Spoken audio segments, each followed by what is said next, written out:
what's going on at the federal level? Yes. I Okay. mean, as much of an update as I have, which is not much at all. So let's Okay, so it's 10 o'clock. We'll go ahead and, hi, Allison. We'll go ahead and get started. Welcome everybody to the October 23rd meeting of the State Historical Records Advisory Board. It is not a special meeting, so I need to take that out. So we'll do a quick roll call. Just go ahead and unmute and say aye when I call your name. I'm Catherine Giles, Taylor Metzing, Here. JP Johnson, Adam Winters, Here. Hannah Daniel McCallan, Matt Strandmark, Here. Susan Clary, Here. Allison Reed. Here. Awesome.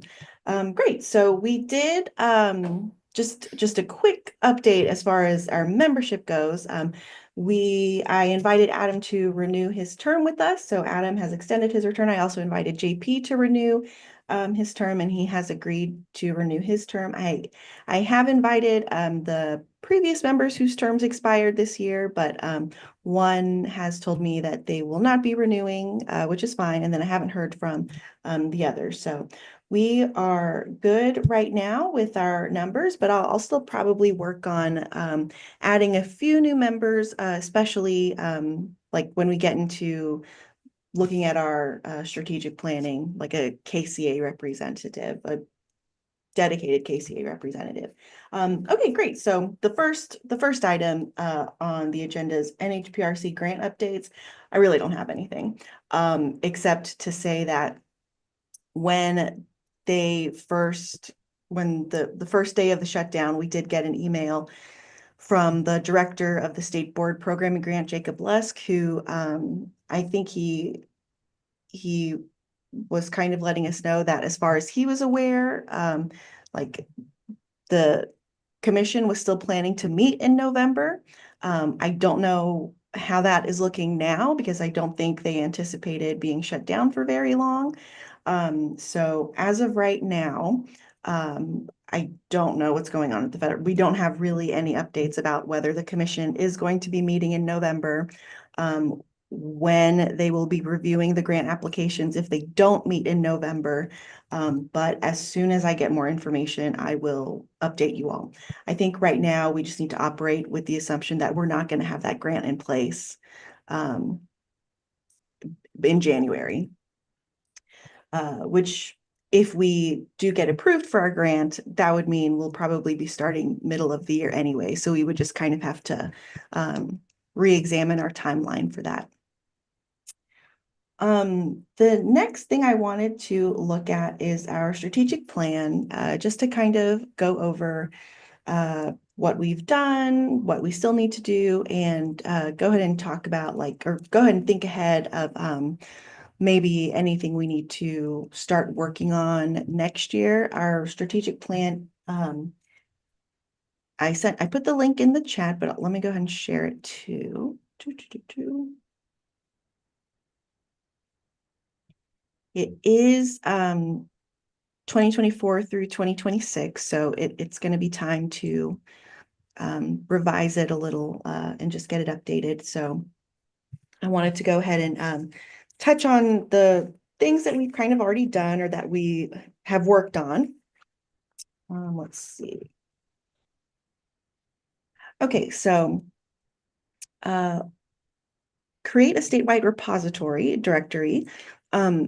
This was going to be part of our kind of whole assessment thing to see to ideally find more repositories that could be added to a directory, maybe like have that assessment somehow lead into the creation of a directory. But really, I've had some other people express interest in assisting on this.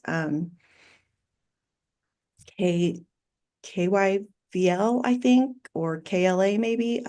They've expressed some interest in helping out with this. Also, I've had one of my staff kind of work on digitizing sort of the information from our Kentucky Archival guidebook, the huge guidebook we have that was like from the 80s, that lists a bunch of like lists around 300 repositories and their collections. So we are kind of starting on something with this. At the very minimum, we're trying to get it digitized. We're trying to get the existing information digitized. That way we can at least like maybe work on updating it internally and then have some kind of basis when we move forward to like create a database. We'll have like information that at least we can start with. So that is in the works.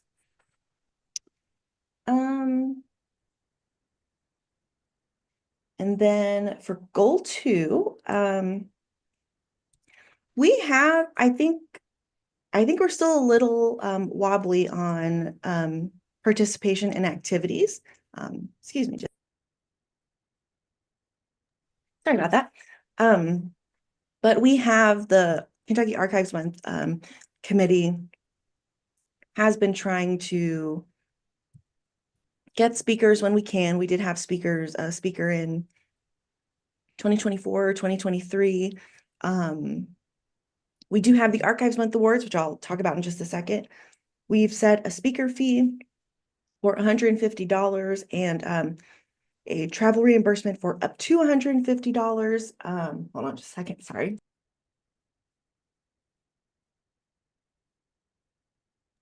I think I've just not been talking so much this morning, and now I'm talking a lot, so my throat is drying out. Anyway, so we have set a speaker's fee, and we do have support from the Friends of the Kentucky Public Archives for that speaker's fee and travel reimbursement. So even if we don't have funding from NHPRC, we do have assistance from the Friends to help support bringing speakers over during Archives Month. We've also had some folks outside, usually KDLA like does the Archives Month admin stuff, but I've had people outside of KDLA express interest in participating in Archives Month at the committee level. So we're going to work on expanding the committee membership so that anyone can participate and join and be part of those meetings. So hopefully we'll get a lot more engagement and activities from outside. And then since we didn't have a chance to meet last time to approve the Archives Month Awards, I presented them to the commission. So the commission has approved the two awards. One is archives advocacy from an individual, and another is advocacy from a group, a public government group. So instead of, originally the plan was to present those at the open house in October, but since that was rescheduled, we're still going to present it at the open house in December. So I haven't let the winners know yet. I will be doing that shortly and inviting them to our open house in December to formally present the award. But in the future, we'll try to aim for October to be that time to present the award. And that actually did not require funding at all, so that was good.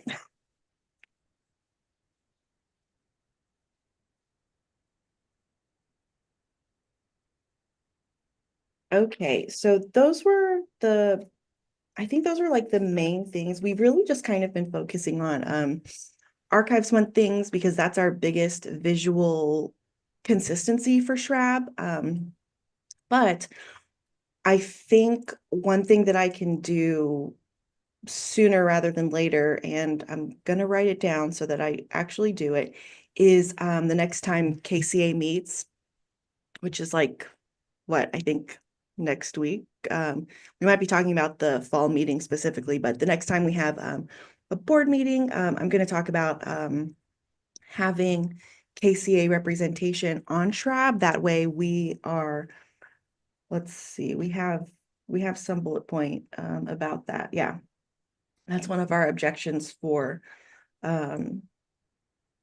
our second goal. So I think that will be good to have someone, like I'm on KCA now, Matt's on KCA, but it would be nice if we had like someone who wasn't us, like who's like dedicated, that's their role. That way, when I roll off or Matt rolls off or something, we know that the person in this role at KCA will be on SHRAB. So yeah, those were just a couple of things I wanted to touch on. And then like come 2026, our first meeting, I think we can go ahead and like revise our strategic plan for the next few years. Any questions or comments?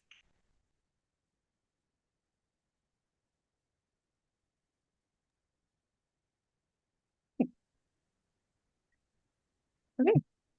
I mean, otherwise, I think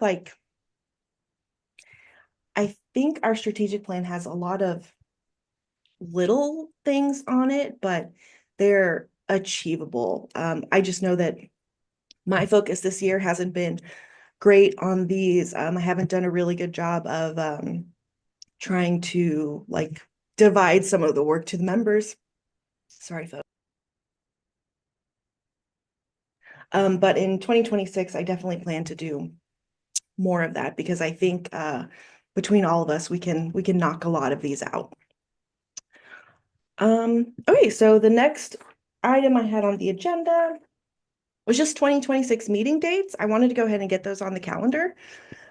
Typically we meet like the fourth Thursday of January, April, July, October, but I wanted to go ahead and get specific dates out and see if these worked for you all.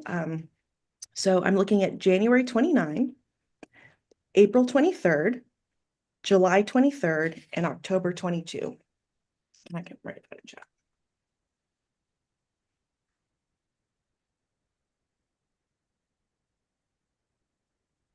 Oops. October 22. And then I would like it if we could do April and October in person. Does anyone know, like I didn't even check to see if any of those were like a fall break or a spring break. Or if there might, I don't think there are any government holidays that would conflict with those, but can anyone think of anything offhand that might conflict? Spring and fall break are normally like that first week. Okay. So I think you're in the clear there. State holidays. So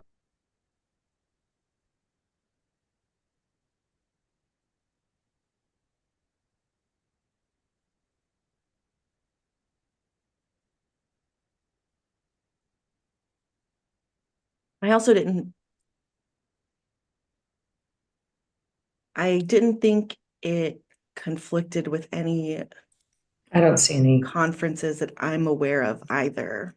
So hopefully that should be fine.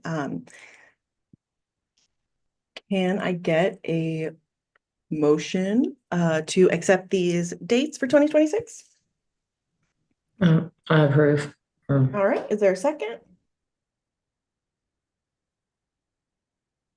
Second. Okay, all in favor for these dates for 2026, go ahead and say aye. Aye. Aye. Aye. Opposed, nay? Okay, I'll get these dates on the calendar and go ahead and send out calendar notices for them. We'll probably aim for those in-person dates to be here at KDLA, but if we find like a more suitable or centralized location, we can also change that up as well. So yeah, those were all of the things I just wanted to kind of bring to your attention again. I wanted to make sure you all got the invitation to the open house. If you haven't, I'll go ahead and send those out, or at least follow up with you closer to that day, which is December 10. Otherwise, that's all I have. Is there anything else anyone would like to bring up here or have questions about that I can maybe look into? I was just going to ask, how was the conference? Oh yeah, it was really good. So the Council of State Archivists had their annual meeting in September, and because SHRABs are typically through the state archivists, the state archives or historical societies, there are a lot of SHRABs present to talk about a SHRAB manual, SHRAB affinity group discussions. And I didn't get a chance to stick around for the manual because my flight was at the same time. But it sounded really productive. Hopefully we get a final draft of another draft of the manual that I can like send out to you all for review. Because it's like 70 pages right now. It's really in depth of like how to start. Here's how to do regrants. And I know since regrants are something we're interested in, that will also be very helpful to look at. But yeah, it was a good meeting. It's going to be in South Carolina next year. Once I get more information about it, I'll send it out to you all much earlier. That way, if you're interested in attending, you're absolutely welcome to. We had Utah SHRAB represented because we were in Utah. But I think it would be nice if other SHRAB members from other states who aren't state archive staff would be able to participate, because I think then you can get a really good idea of how other board members and other boards work and approach the responsibilities. It was really good. All right. Well, like I said, short meeting. So this should be our last meeting of the year, unless something urgent comes up. If I hear anything about the grant at all, I will send out an email to everybody. Otherwise, yeah, that's it. Just let me know if you have any questions or anything, and I'll see you in a SHRAB capacity next year.